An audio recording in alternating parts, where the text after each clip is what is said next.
Political news, sports news, crime news કે તમારા રાજ્યના સમાચાર, હવે દરેક ખબર પર રહેશે અમારી નજર. ગુજરાતનો સર્વશ્રેષ્ઠ ન્યૂઝ ચેનલ. મામલતદાર ગઢવી સાહેબ, ભાજપ તાલુકા પ્રમુખ કિરણભાઈ જાની સહિતના મહાનુભાવોની ઉપસ્થિતિમાં શિક્ષણ કીટ વિતરણ અને વૃક્ષારોપણ કાર્યક્રમ યોજાયો. પંચાસર ગામની પ્રાથમિક શાળામાં આજે શાળા પ્રવેશોત્સવ અને કન્યા કેળવણી મહોત્સવ ઉત્સાહભેર પ્રારંભ કરવામાં આવ્યો હતો.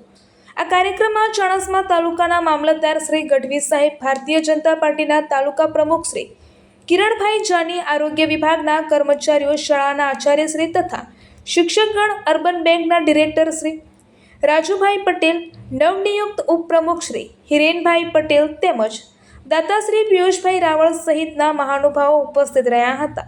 આ કાર્યક્રમ દરમિયાન નવા પ્રવેશ મેળવનારા વિદ્યાર્થીઓને શિક્ષણ કીટનું વિતરણ કરવામાં આવ્યું હતું તેમજ નાના ભૂલકાઓને શાળામાં પ્રવેશ અપાવી શિક્ષણના મહત્વ અંગે માર્ગદર્શન આપવામાં આવ્યું હતું. મહાનુભાવોએ બાળકોને જીવનમાં શિક્ષણનું મહત્વ સમજાવી ઉજ્જવળ ભવિષ્ય માટે મન લગાવી અભ્યાસ કરવાની પ્રેરણા આપી હતી.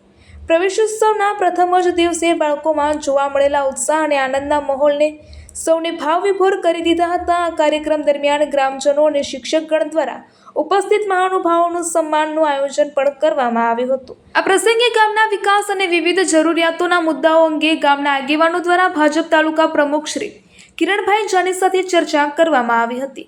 આ કાર્યક્રમના અંતર્ગત આપણી સંસ્કૃતિ, આપણો વારસો અભિયાનને અનુરૂપ મહાનુભાવોના હસ્તે વૃક્ષારોપણ કરવામાં આવ્યું હતું. વૃક્ષારોપણ સાથે આ કાર્યક્રમનું સમાપન પણ કરવામાં આવ્યું હતું. કાર્યક્રમના અંતે ઉપસ્થિત તમામ મહાનુભાવો, મહેમાનો, શિક્ષકગણ, વાલીઓ અને ગ્રામજનોનો આભાર વ્યક્ત કરવામાં આવ્યો હતો. રિપોર્ટર જય કિશન પટેલ.